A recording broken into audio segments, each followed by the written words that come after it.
Oi, pessoal, tudo bem? Nós somos a diretoria da Liga Acadêmica de Medicina Intensiva do Hospital Universitário Cajuru e estamos aqui hoje para apresentar uma de nossas aulas, que seria apresentada online no dia 9/4, mas preferimos, por alguns motivos, deixar já gravada. Ela será apresentada pela nossa professora, preceptora da Liga, Viviane. Nenhum aluno será prejudicado por conta dessa gravação e ela ficará salva para vocês poderem ver quantas vezes necessitarem. E agora eu vou chamar a Mari, que é a nossa diretora de eventos, para poder apresentar a nossa palestrante. Oi, eu sou a Mari, sou diretora de eventos da LAME e eu estou aqui para apresentar a doutora Viviane. Ela possui graduação em medicina pela PUC-PR, é médica intensivista titulada pela Associação de Medicina Intensiva Brasileira, tem mestrado em Ciências da Saúde pela PUC-PR, é professora da Escola de Medicina da PUC-PR nas disciplinas de Neurofisiologia, Urgências e Emergências e Clinical Update. Atua na UTI do Hospital Universitário Cajuru, tem experiência na área de medicina, com ênfase em terapia intensiva, e também é nossa professora orientadora da Liga. Oi, pessoal. Muito obrigada pelo convite. Estou muito honrada de ter sido convidada para dar essa aula para vocês, ainda mais sou bem suspeita para falar, né, sobre medicina intensiva, sendo intensivista, claro que eu acho que é uma das áreas mais legais da medicina, mas estou muito feliz com a iniciativa, estou muito feliz em saber do interesse de muita gente sobre a medicina intensiva, sobre ventilação mecânica, ainda mais em tempos de pandemia. Então, estou me sentindo muito honrada em estar aqui. Espero poder contribuir com o conhecimento e, na verdade, chegar aí ao ponto de suprir as expectativas de quem veio tentar entender um pouco mais sobre isso e tentar conhecer um pouquinho mais sobre o dia a dia da medicina intensiva. Parabéns pela iniciativa, meninas. Tenho muito orgulho de alunas como vocês assim terem essa iniciativa e uma coisa tão importante para a gente, tão legal que vocês estão fazendo. Então vamos lá. A gente vai tentar aprender um pouquinho hoje sobre ventilação, princípios básicos de ventilação mecânica, né, gente? Eu sei que é um assunto talvez um pouco complexo, mas na verdade tentando desmistificar o que a gente às vezes aprende é uma aula basicamente de aprender a apertar botão. Vão ser princípios básicos porque a gente, claro, tem muito mais para falar sobre ventilação mecânica, existem cursos de final de semana, uma vida inteira de estudos às vezes não é o suficiente, mas a gente tem que pelo menos aprender. Hoje em dia, mais médicos do que nunca estão vendo a importância de saber pelo menos ligar um ventilador e conectar um paciente no ventilador depois de que ele é entubado. Vamos ver se a gente consegue chegar nesse ponto aí no final da aula. Então, não tem, pessoal, como a gente começar a falar sobre ventilação mecânica sem falar sobre fisiologia.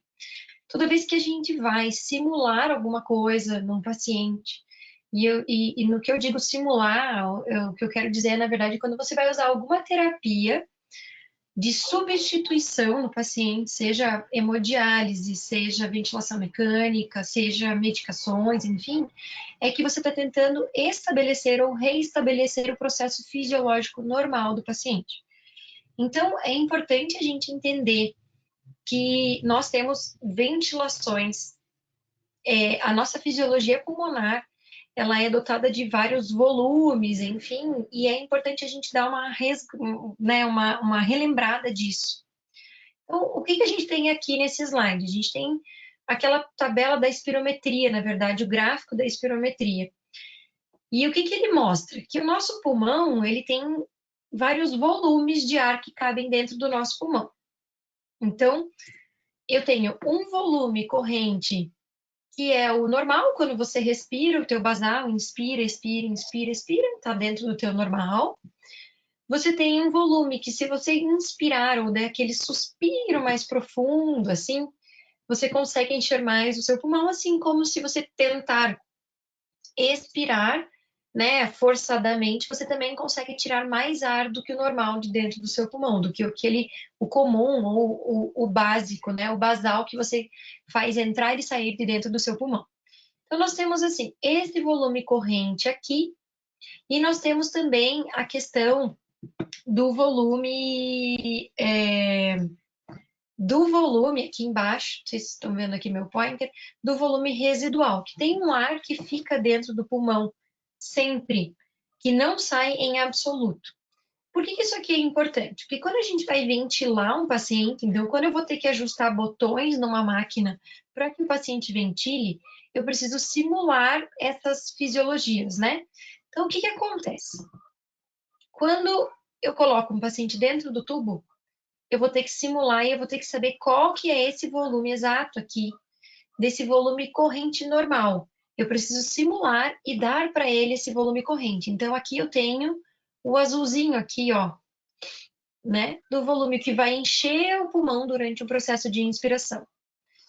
No final da expiração, ainda assim, depois de jogar todo o ar para fora, ou teoricamente jogar todo o ar para fora, porque a gente não joga todo o ar mesmo para fora, sobra um pouquinho de ar lá dentro do pulmão, que é chamado de volume residual, e é, na verdade, o volume que tem que sobrar dentro do nosso pulmão no final da expiração, para que o alvéolo não colabe.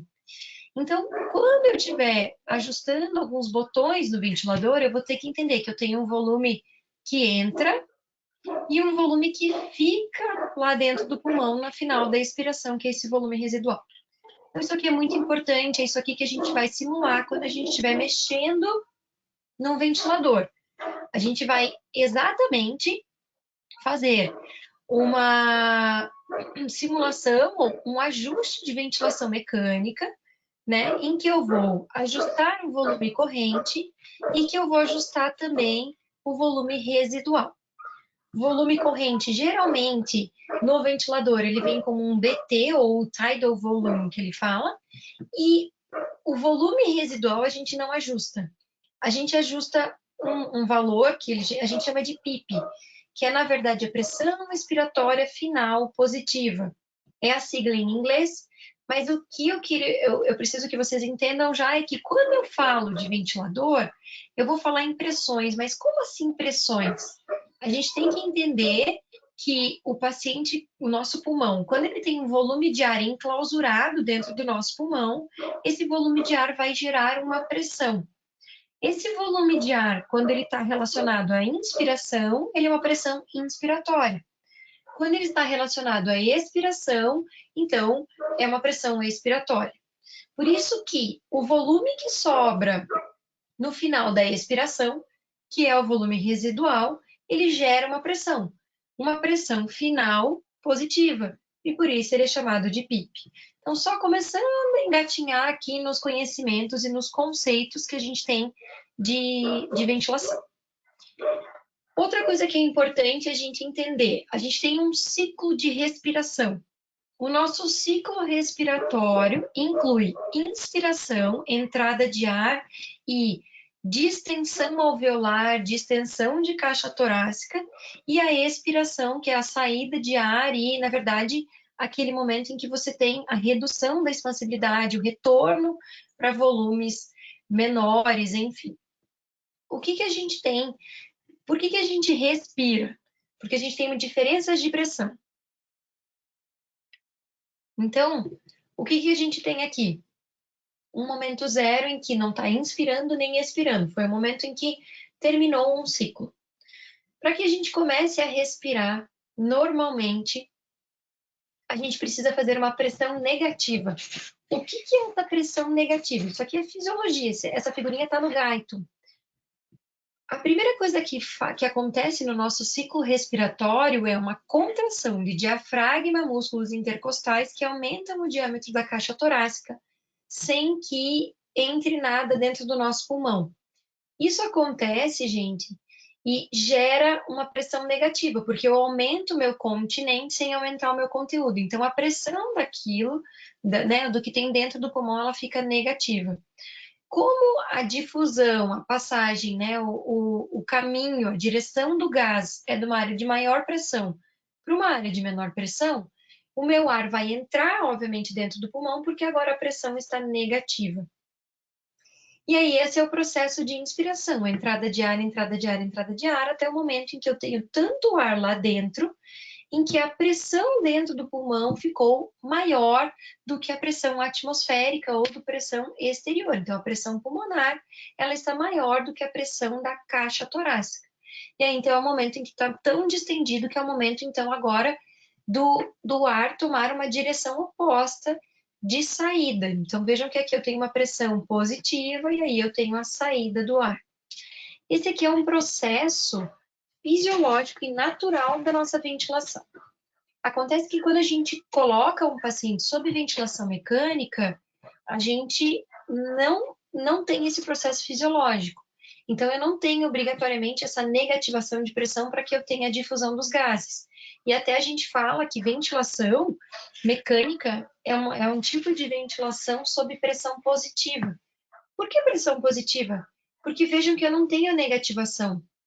Sempre eu vou ter alguma força que está soprando o ar lá dentro do pulmão. O ventilador, ele é um soprador. E ele sopra o ar para dentro do pulmão. Então, isso é importante da gente ter noção, porque é a forma como a pessoa vai ser ventilada. Ela vai estar sempre sobre uma pressão positiva, em que sopre, sempre tem um aparelho soprando o ar para dentro do pulmão dessa pessoa. Então, como que funciona, né? Então, o ventilador, ele é uma máquina, ele é um computador, e ele tem duas mangueiras, que a gente chama de válvulas, tá? Então, e aí tem o tubo do paciente lá, geralmente aqui tem um filtro, enfim.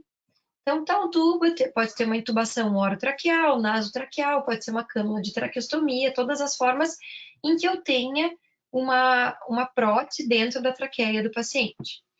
Eu tenho o meu ventilador e eu tenho a minha válvula inspiratória, em que ele sopra, né? O ar está indo para dentro do pulmão do paciente. E eu tenho uma válvula expiratória.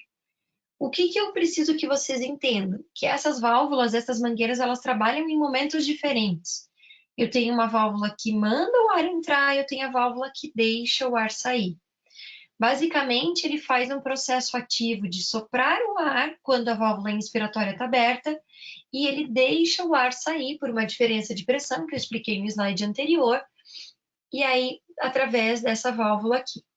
Então, é importante entender esse processo dessas mangueiras, porque elas não trabalham de modo contínuo as duas ao mesmo tempo. Eu tenho, na verdade, o trabalho. Durante a inspiração, eu tenho uma válvula aberta, que se fecha para que a válvula expiratória se abra, e aí o ar ele tome um caminho. Ele não consegue voltar ou ir pelas duas válvulas, ele tem exatamente um circuito de entrada e um circuito de saída de ar lá de dentro do pulmão do paciente. E aí, quando eu coloco um paciente sobre ventilação, como ele vai ser sob pressão positiva, eu tenho que dizer para a máquina quando que vai ser o momento. Então, nem sempre a máquina ela consegue imitar e entender exatamente quando que o paciente já terminou de inspirar, quando que é o momento do paciente expirar. Então, a gente tem fases ou ajustes que eu posso fazer na minha ventilação ou no meu ventilador, que mostram exatamente aquele ciclo que eu mostrei há 2 slides para vocês, de como que funciona essa parte da ventilação, só que agora no ventilador. Lembram que eu estou tentando simular ou eu estou tentando repetir aquilo que é fisiológico numa máquina. Só que a máquina, ela vai ter que entender quando que é o momento de abrir uma mangueira e fechar outra. E aí o ciclo ventilatório do ventilador mecânico, ele respeita daí 4 passos.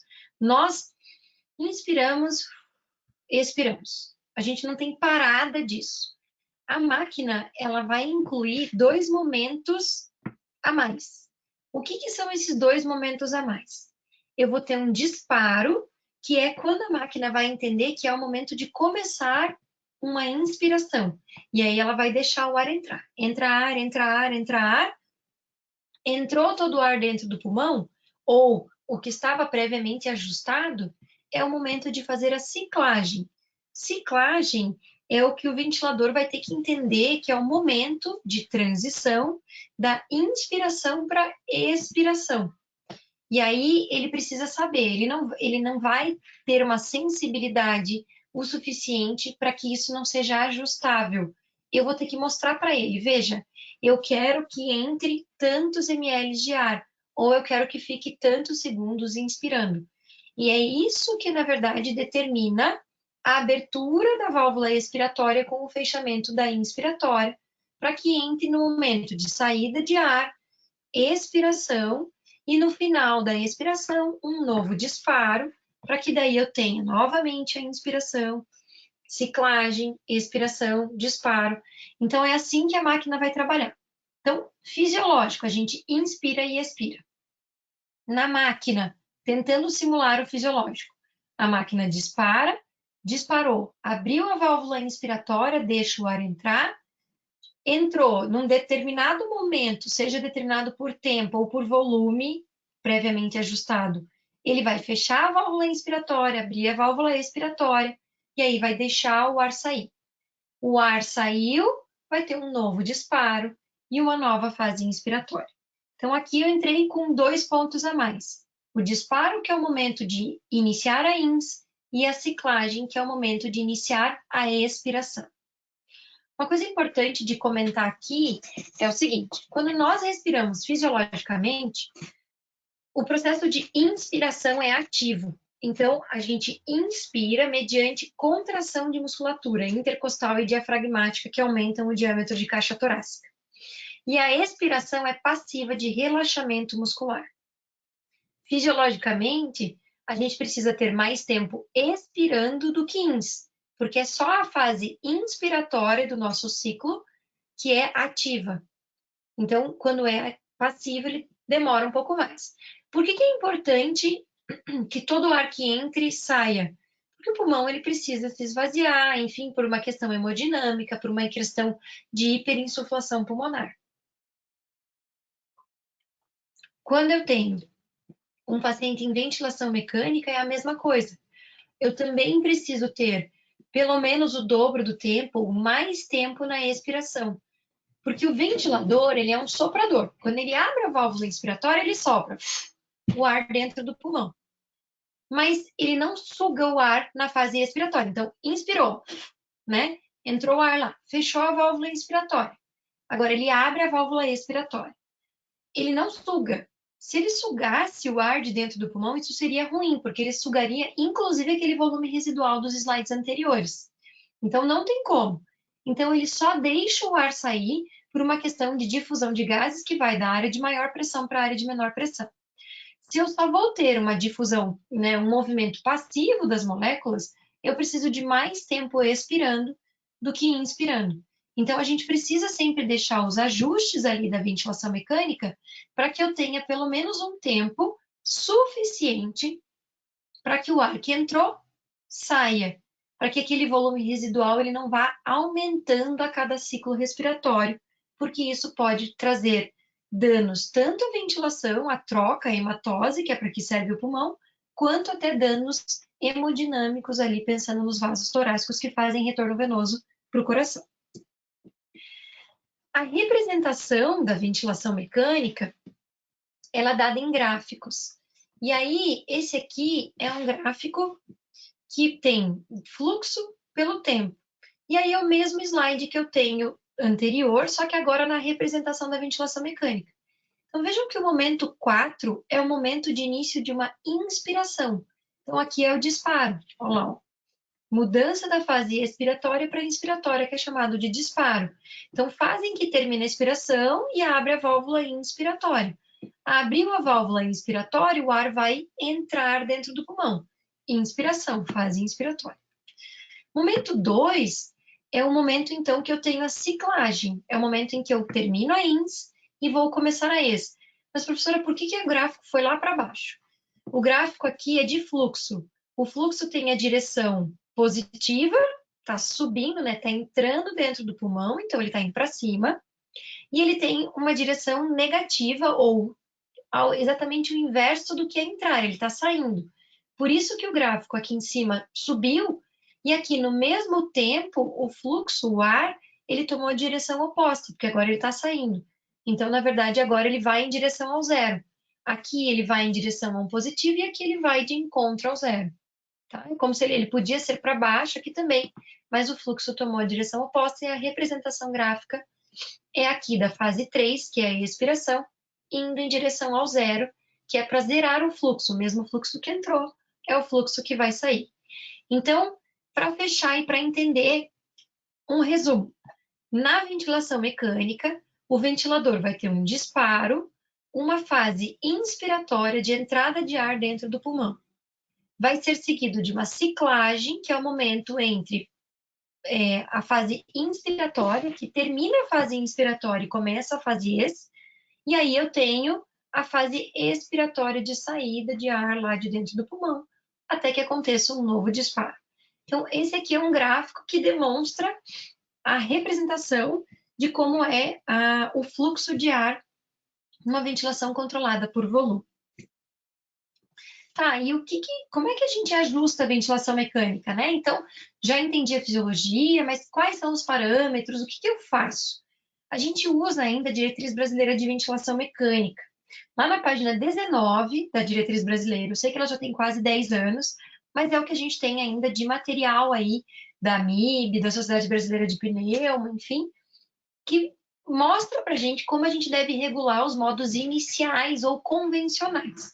Os básicos de ventilação mecânica, que inclusive vão ser encontrados em qualquer ventilador.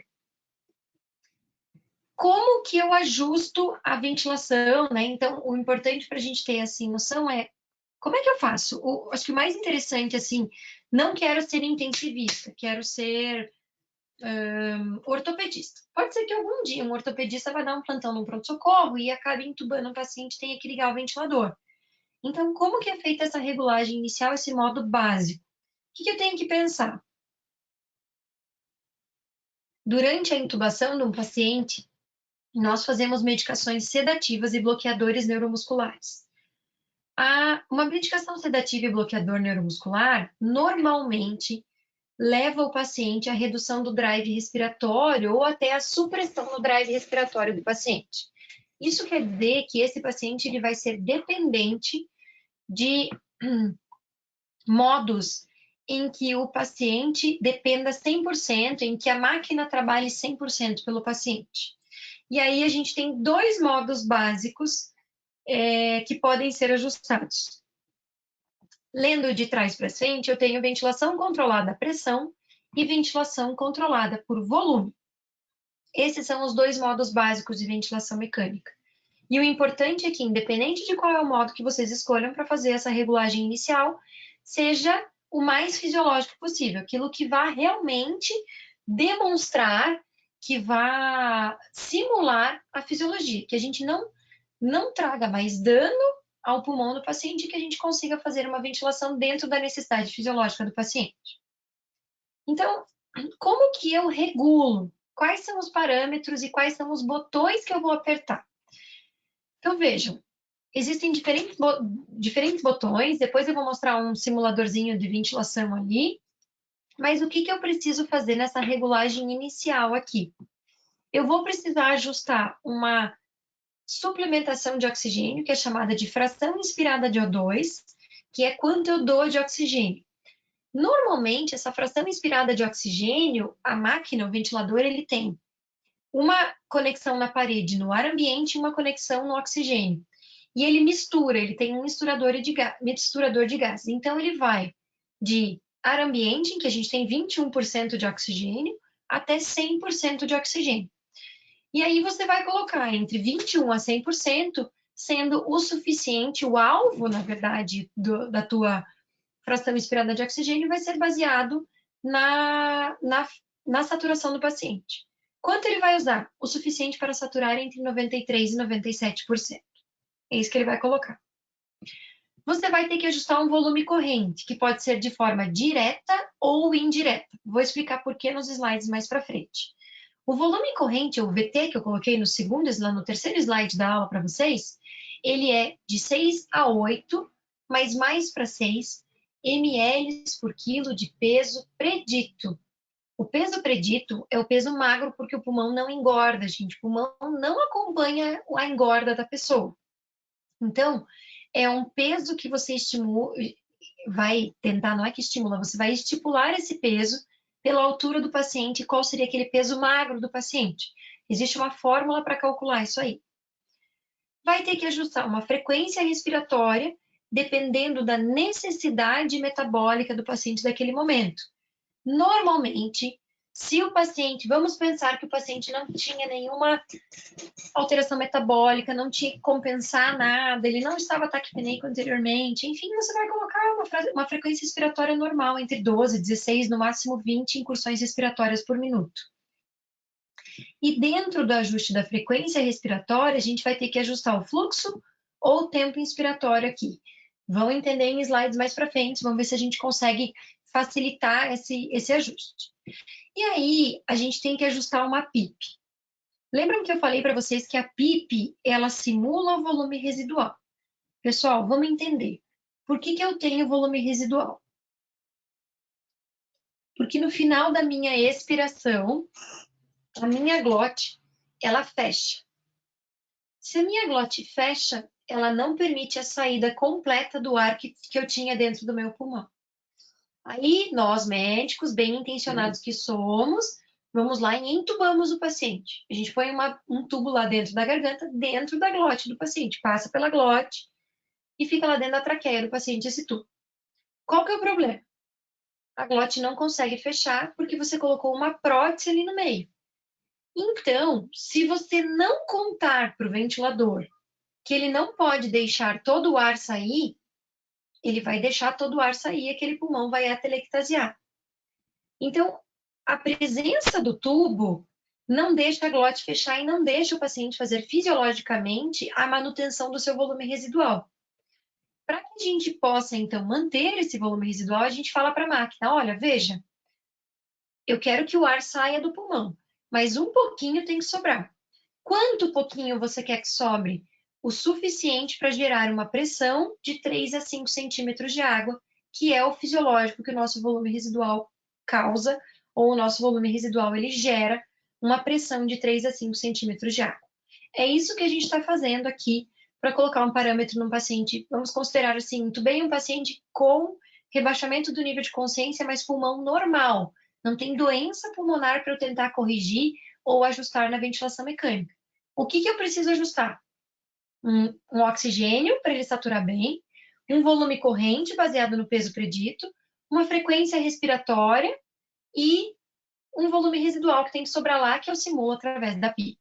São esses os parâmetros ou os pontos principais que eu preciso me preocupar quando eu coloco um paciente sob ventilação mecânica. Sobre o volume corrente especificamente, pessoal, o que eu preciso fazer? Eu preciso calcular.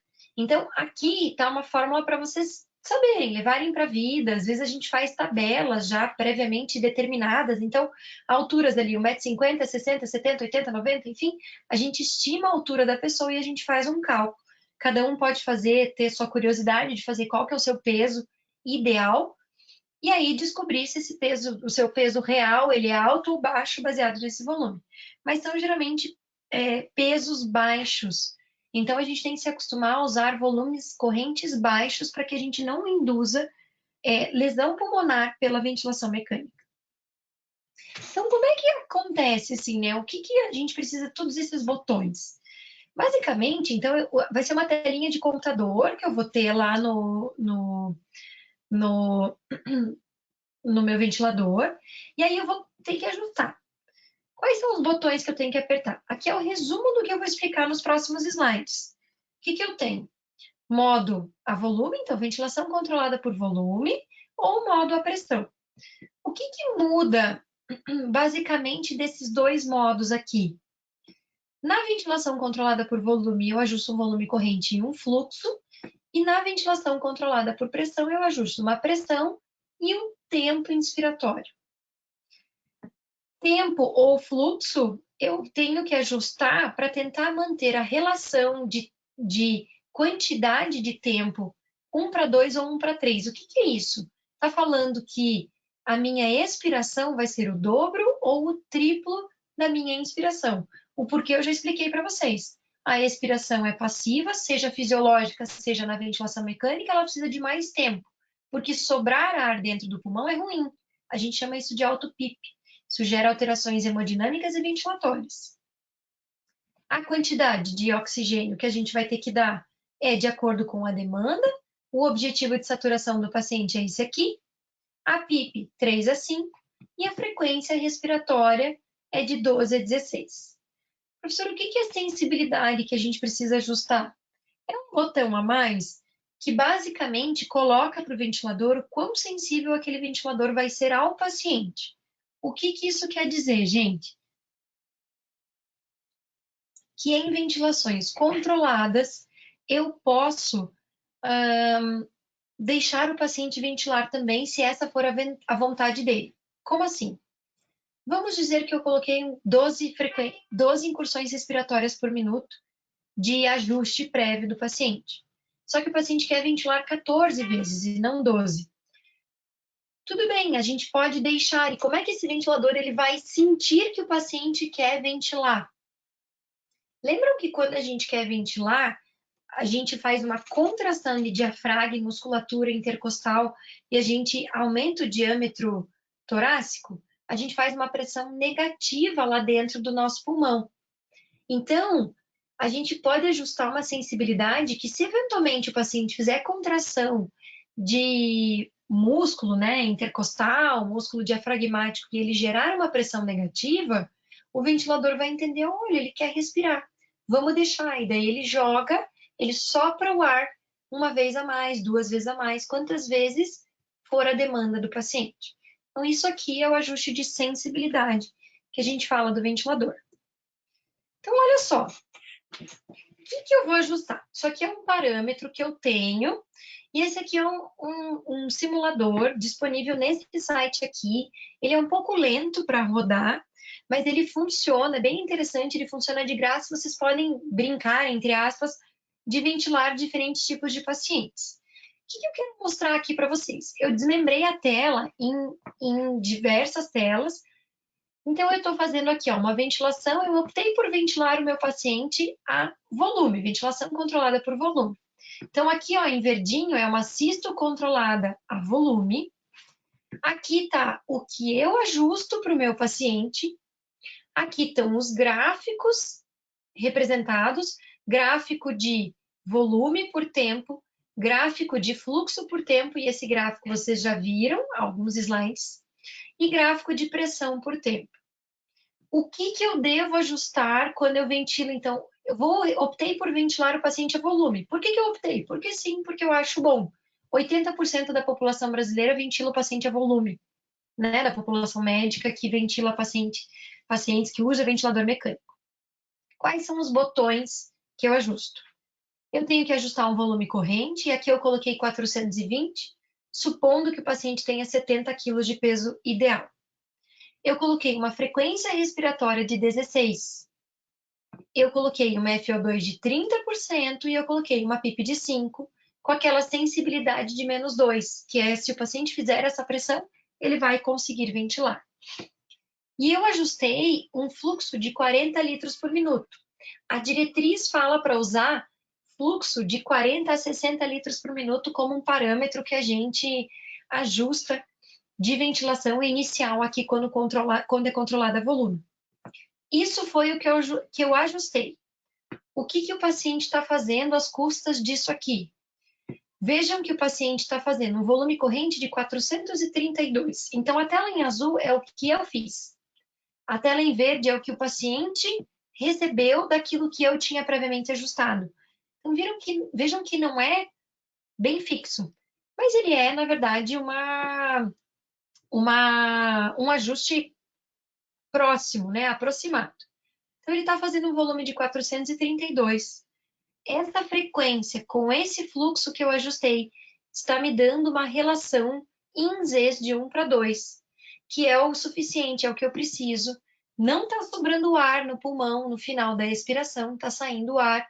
Então, pelo menos, o paciente não está fazendo aquela hiperinsuflação. Tá? Então, essa é a forma de representação do gráfico. Vejam que aqui eu tenho 400 e pouco de volume, e a pressão que isso aqui está atingindo é uma pressão bem menor do que 20.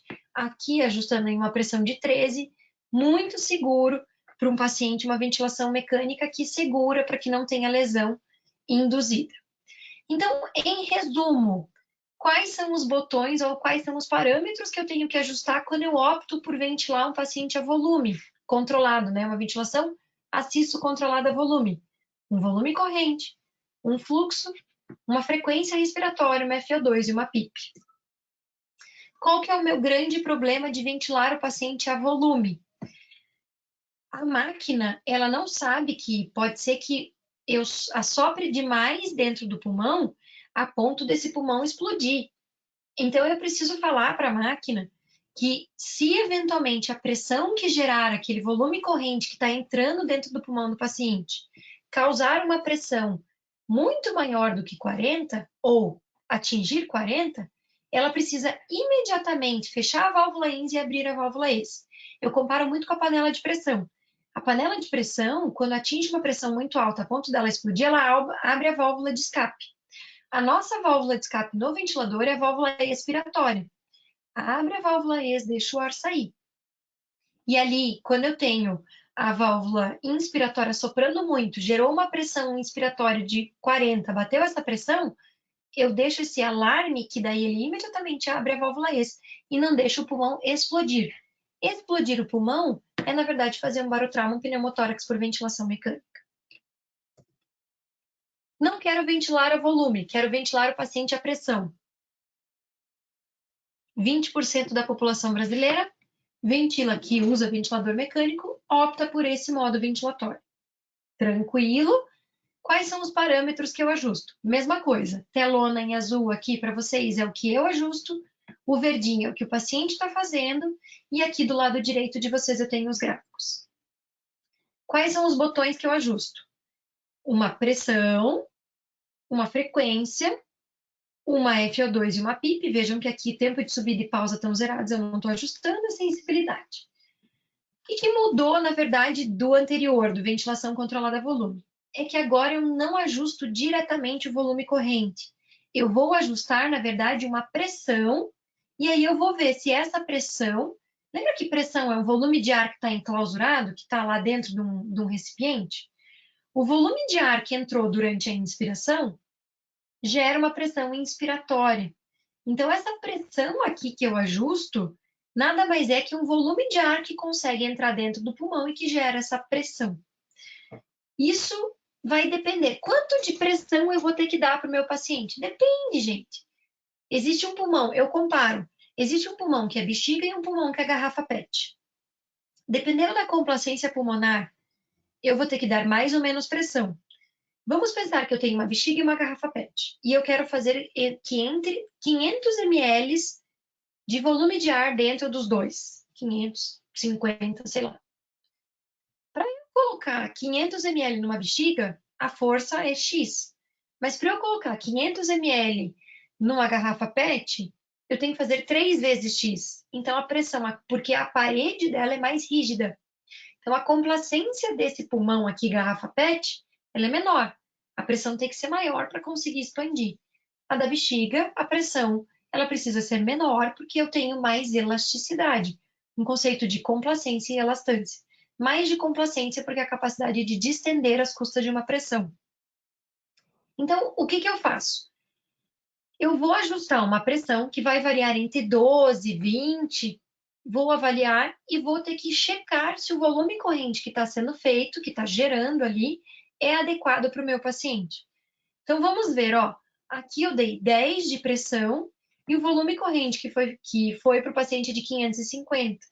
Se esse paciente tiver 80 quilos, 6 vezes 8, 480. Se ele tiver 90 quilos de peso ideal, 6 vezes 9, 540. Talvez ele esteja dentro aí de um paciente que tem um peso entre 80 e 40, desculpa, entre 80 e 90 quilos de peso ideal, eu esteja dentro no valor ok.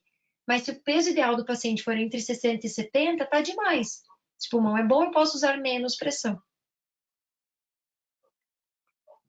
E aqui o que eu ajusto diretamente é o tempo inspiratório.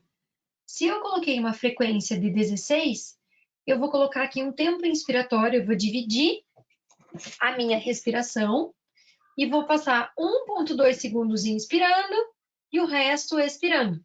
E aí eu vou dar uma olhada se esse tempo inspiratório está sendo o suficiente para deixar a minha relação dentro de um parâmetro normal ou de um parâmetro esperado, em Zs aqui de 1 para 2, tá? Então, vejam que o gráfico mudou aqui de que forma? A pressão agora ela é constante, ela é 10, porque eu ajustei, tá? Então, eu tenho sempre uma pressão aqui, pelo menos perto, é 10 acima da PIP, né? Por isso que a gente está aqui. A PIP é 5, e aí essa pressão, então, tá 15, tá? Por isso que eu não estou no valor 0 aqui, porque a pressão está sempre em 5, isso aqui é o valor da PIP. E 10 mais 5, eu tenho 15 de pressão inspiratória que acabou assumindo aqui. Chegou no volume bem maior, a complacência pulmonar desse paciente é boa. Então, em resumo, o que eu ajusto? Quais são os botões que eu ajusto quando eu ventilo um paciente à pressão? Uma pressão controlada, que é um modo de ajuste indireto do volume, um tempo, frequência, FO2 e PIP.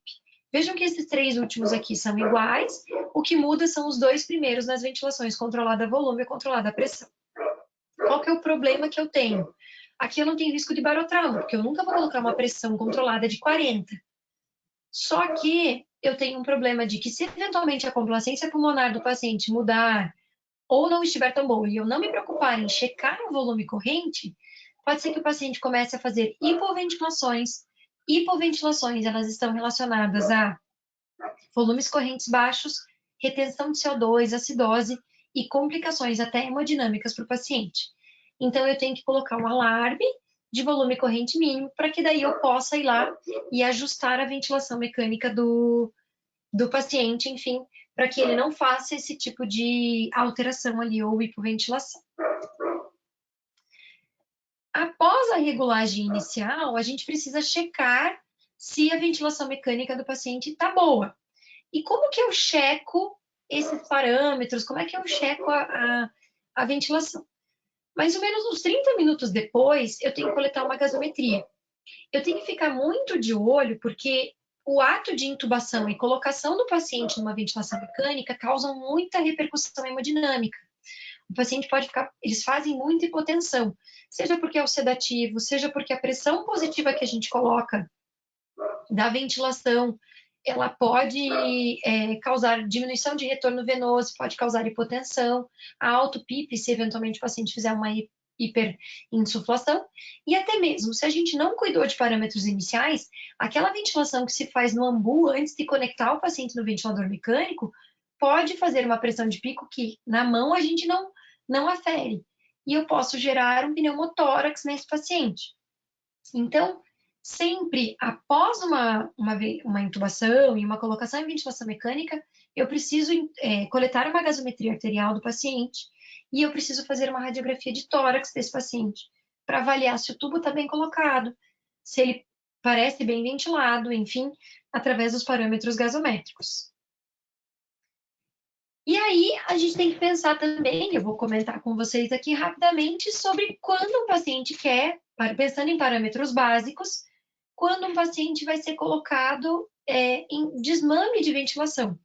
Então, existem motivos que levam o paciente à ventilação mecânica e sempre a gente está pensando, como intensivistas, como emergencistas, ou quem dá o plantão no UTI, a gente está sempre pensando numa forma de tirar o paciente da ventilação mecânica. E dentro do ambiente de UTI, a gente geralmente faz esse desmame de forma mais lenta. No ambiente de intubação dentro do centro cirúrgico, normalmente a gente faz o desmame de forma rápida, da forma controlada para a extubação. O paciente tem drive e já é extubado. Dentro do ambiente em que você tem um paciente ventilado por mais tempo, você acaba passando esse paciente para um modo que é chamado de pressão de suporte. É um modo básico de desmame de ventilação, e aí a gente ajusta poucos parâmetros. Existe um modo, então, pressão de suporte, então ventilação com suporte de pressão, que depende do drive respiratório do paciente. Eu não vou ajustar nem frequência, nem fluxo, nem tempo, porque isso vai ser do paciente. Eu só vou ajustar porque o paciente tem uma prótese ventilatória, eu vou ajustar uma PIP. Eu vou suplementar o paciente de oxigênio, porque ele, afinal, está na ventilação mecânica e a gente sempre ajusta. Posso colocar em 21%, eu posso simular inclusive o ar ambiente, mas isso eu inclusive preciso ajustar. E eu vou ajustar uma pressão de suporte, que é um auxílio, quando a gente vai desmamar o paciente. Entendam assim, se você desmama, o desmame geralmente ele é redução de ajuda, redução de dose. Então, normalmente, quando o paciente sai de uma ventilação controlada, ele está com 100% de ajuda. Pode ser que ele até esteja entrando e fazendo alguma interação com a ventilação, mas ele pode ser 100% dependente da máquina. Quando ele é passado por uma pressão de suporte, eu vou ter que dar bastante ajuda, porque ele está iniciando o processo do desmame. E aí eu vou reduzindo isso gradativamente. O que é bastante ajuda? Então, a gente começa lá com uma pressão de suporte alta, 18, 20. E aí, aqui é novamente aquele conceito em que se eu não ajusto diretamente o volume corrente, eu ajusto através da pressão. Então, como é que eu sei se essa pressão aqui, ela é uma pressão suficiente para o paciente? Eu vou olhar para o volume corrente e ver se o volume corrente está sendo adequado. Então, eu tenho um paciente de peso 70, o volume corrente esperado é 420. Eu coloquei uma pressão de suporte de 18, ele fez 100 ml. Mas o pulmão não está pronto. Ele hipoventila, gente. Ele não está legal, ele está precisando de muita ajuda. Então, volta para controlar. Mas vamos dizer que o 420 era o esperado e ele fez 700. Nossa, está sobrando ajuda. Vamos reduzir. E aí o processo ele pode ser de forma gradativa ou até de forma direta, se o pulmão do paciente estiver muito boa. Até que o paciente tenha uma pressão aqui de suporte de 7 a 10. O que é isso? É uma pressão mínima, que só ajuda a vencer. Vamos lembrar que o paciente está conectado. Ele tem um tubo dentro da boca de mais ou menos uns 25, 30 centímetros, ele tem um filtro, ele tem uma traqueinha e ele tem uma mangueira na válvula inspiratória. Se a gente não dá ajuda nenhuma, o paciente tem que puxar o ar mais ou menos 1 metro. Vamos considerar, eu estou arredondando, por um percurso de mais ou menos 1 metro, até que esse ar atinja de fato uma região que faz troca gasosa. Vocês têm isso? Não. Vocês respirando espontaneamente têm só o trajeto da via aérea até chegar na traqueia, até chegar nos brônquios, em que eu tenha lá, mais ou menos, a partir da 17ª de subdivisão, que eu começo a fazer troca gasosa. Mas, assim, não é 1 metro, gente. A força que a gente tem que fazer para ventilar não é puxar 1 metro, né, por 1 metro o ar até que ele, de fato, entre no nosso pulmão e comece a troca gasosa. Então, por isso que eu não posso zerar a minha ajuda. Entendam que zerar a ajuda é botar o paciente sobre um trabalho maior de ventilação. Quando eu coloco ele com uma ajuda de 7 a 10, eu estou, na verdade, ajudando ele a vencer só esse espaço morto de válvula, de mangueira, de tubo, traqueinha, até que ele consiga, na verdade, chegar no pulmão, que é onde, de fato, ele vai fazer a troca gasosa.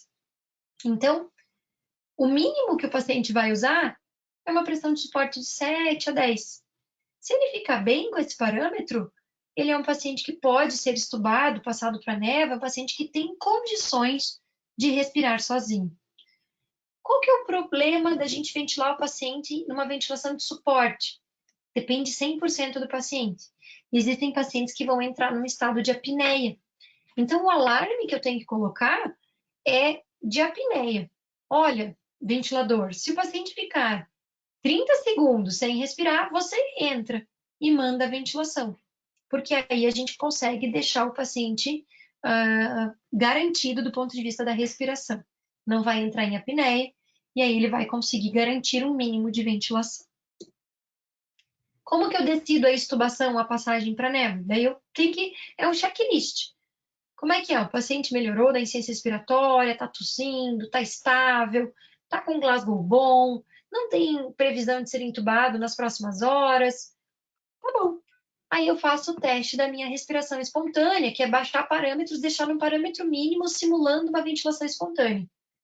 Ficou meia hora, não ficou taquipneico, não dessaturou, não ficou taquicárdico, não teve alterações de pressão, não teve sinais clínicos de piora, então esse paciente ele pode ser extubado ou pode ser colocado sobre uma ventilação espontânea, né? Uma tráqueo em névoa, enfim. Só para terminar os últimos 2, 3 slides aqui, falamos então sobre modos básicos, ventilação assístida controlada a volume, a pressão, modo de desmame. O que a gente coleta de gasometria e um exame super importante que a gente tem para coletar e para monitorizar num paciente de ventilação é a gasometria arterial. Eu coloco esse slide aqui para vocês terem noção de que nós temos 2 conceitos na ventilação mecânica. Na fisiologia respiratória, na verdade, não é só na ventilação mecânica. Para que a gente oxigene, para que a gente tenha a hematose, que é a troca gasosa, né, e a oxigenação, eu preciso ter o oxigênio dentro do alvéolo. Na ventilação mecânica, gente, para que o oxigênio vá para dentro do alvéolo, eu tenho que ter uma FO2 e uma PIP. Agora, para que o paciente consiga exalar o CO2, jogar para fora o CO2, ele precisa expirar. Então, o que a gente faz? A gente precisa de volumes, ele precisa ter um volume que entra e um volume que sai. Então, ele é dependente daquele volume corrente. Volume que entra e que sai ao longo de 1 minuto. Então, é dependente da frequência respiratória. Então, quando eu olho uma gasometria arterial, normalmente a gente anota os parâmetros, né? O que a gasometria arterial me dá de informações? Um valor de pH, mas ele me dá um valor de PO2 e de saturação, que estão me falando se eu tenho alvéolos suficientes e FO2 suficiente para o paciente saturar adequadamente. Lembram que a FO2 que eu ajusto é aquela baseada na saturação. Meu alvo de saturação é entre 93% e 97%. E aqui a gasometria vai me dizer, tua PIP e tua FO2 estão suficientes? Talvez sim, talvez não. Talvez estejam a mais, talvez esteja a menos, e aí você vai ajustar a ventilação de acordo com esses parâmetros. Se a saturação estiver 90, você vai aumentar a PIP e a FO2. Se a saturação estiver 99, você vai reduzir tanto a PIP quanto a FO2. Você pode reduzir dentro de parâmetros fisiológicos, lembrando que eu nunca zero a PIP. Agora, a PCO2 e o bicarbonato são valores que se equilibram para que eu tenha um valor de pH normal. Lembrando que o valor de pH normal, gente, é importante para o nosso corpo funcionar adequadamente. Desnatura a proteína, responde à droga vasoativa, questão de vasodilatação, enfim.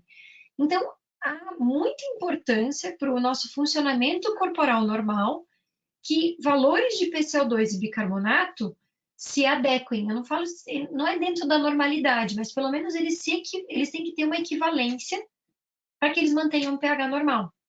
Isso aqui é fisiologia pura, fisiologia renal e fisiologia respiratória, sistema tampão de bicarbonato com CO2. Tá? Então, isso aqui a gente tem um equilíbrio e na ventilação mecânica a gente consegue ajustar o CO2. O que eu ajusto para melhorar o CO2? Aí a gente pensa na fisiologia. Existem pacientes que têm acidose e que normalmente quando eles têm acidose, por exemplo, uma cetoacidose diabética, às vezes o paciente que tem cetoacidose diabética, ele fica taquipneico. Por que ele fica taquipneico? Porque ele precisa eliminar o CO2 para equilibrar aqui com o valor do bicarbonato e equilibrar o valor do pH. Então, a gente também precisa fazer isso na ventilação mecânica. Se eu tenho um paciente com bicarbonato baixo, eu preciso eliminar mais CO2, aumente a frequência respiratória, aumente o volume corrente. E o oposto também é verdadeiro. O bicarbonato está alto, ele está numa alcalose metabólica, eu tenho que compensar numa acidose respiratória. Motivo para uma aula completamente à parte, e só do ajuste da ventilação conforme gasometria arterial. Então, a gente tem muita coisa aqui que pode ser feito. E a gasometria me traz muitas informações de coisas que eu posso fazer na ventilação mecânica depois desses primeiros ajustes aí da regulagem inicial da ventilação. E aí, sempre que a gente tem um paciente em ventilação, a gente vai ter que monitorizar. Esse é meu último slide, eu estou terminando a aula aqui, estou tentando cumprir os 50 minutos que me foram concedidos. Mas lembrar que colocou o paciente na ventilação, faz um raio-x de tórax, monitoriza, cuida que ele pode estar hipotenso, veja os sinais vitais, né? A própria intubação, o sedativo, a ventilação positiva ali, ela pode gerar aí hipotensão, que a gente precisa tratar de forma não agressiva, vamos dizer assim, mas de forma rápida. Monitorize saturação, colete gasometria arterial e fique sempre de olho, porque a ventilação mecânica, a gente tenta transformar em receita de bolo, mas não é. Essa receita ela sempre desanda, vamos dizer assim. Sempre você tem que adicionar um pouquinho mais de açúcar, um pouquinho mais de farinha, é a mesma coisa. Não é porque eu ajustei o parâmetro inicial que o paciente vai ficar exatamente daquela forma, bem acoplado o resto da vida, né? O resto da vida da ventilação mecânica. Você vai precisar fazer pequenos ajustes. Uma hora ele começou a ficar mais assincrônico, ele ficou mais acidótico, e aí a gente vai estar sempre monitorizando esse paciente para dar para ele, volto a dizer, aquilo conforme demanda, conforme necessidade fisiológica, da forma mais segura possível, simulando a fisiologia e evitando dano para o paciente. Acho que isso é o mais importante. Cuidados de ventilação mecânica, de ajuste inicial, são principais aqui para a gente entender que a gente não pode gerar, a gente está colocando o paciente sobre um tratamento. Só que esse tratamento ele não pode gerar mais dano do que a própria doença que fez com que o paciente fosse para ventilação mecânica já gerou. Então é isso que a gente precisa ficar muito atento e precisa cuidar, enfim, controlar aí ao longo de todo o período em que o paciente fica sob cuidados aí, sobre esse aparelho aí dessa terapia que faz a substituição do pulmão aí, ou auxiliando o pulmão a ventilar. Certo, pessoal? Era esse a minha informação, o que eu tinha de conhecimento, e qualquer coisa eu estou à disposição. Então, prof, em nome da Liga, eu gostaria de agradecer pela sua aula, que, como sempre, foi maravilhosa. E eu gostaria de agradecer também por você ter aceitado o nosso convite para ser professora preceptora da nossa Liga e ter topado colocar em ação essa ideia junto com a gente. A gente fica muito feliz que está dando tudo certo. Muito obrigada, professora, pela aula, que foi ótima, como sempre. E muito obrigada de coração por ter topado ficar conosco nessa jornada. Obrigada, professora, por essa aula. Só lembrando a todos os nossos futuros ligantes que a nossa prova vai ser no dia 16/4. E não se esqueçam que essas aulas vão ficar disponibilizadas para vocês poderem ver depois. Obrigada.